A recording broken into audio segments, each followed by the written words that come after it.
vivid description of mountains turning into arms, turning into the holders of a community. And it came to me after I'd been hearing stories from my father about his grandfather, who also used to play Wahati. And I only discovered this after watching Madosini play. And when I experienced Madosini play for the first time, I felt like a circle was being completed. And I just wept, and I went up to her and said, Makulu, please, I want to learn what you're doing. I had never encountered this instrument before in real life, but it was obviously something that was swimming beneath the surface, and I'm just so deeply, deeply humbled and grateful that this is happening, and that I get to do it with my homie Keishu. It's just a real musical match made on heaven and earth. So, yeah, that's it for now. All right, we got you.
your body bit by bit by bit by bit, and likens it to, and your soul too, that of Satan, and declares himself the ultimate God, God.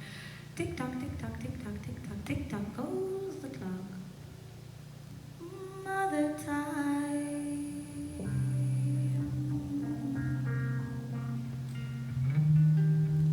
Deep inside of nothingness, far worse than nothing. Why there was nothing, but nothing is something we must never try to learn. But how curiosity she burns and she yearns to be heard. 9 lifetimes later.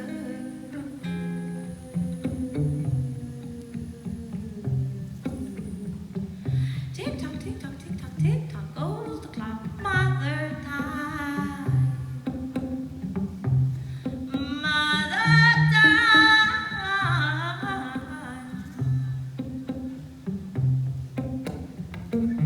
Tick tock, tick tock, tick tock, tick. She's come to take you home. Remember the felt, the lush green grass beneath the big oak tree. That is by her order that bodies are born and souls are infused into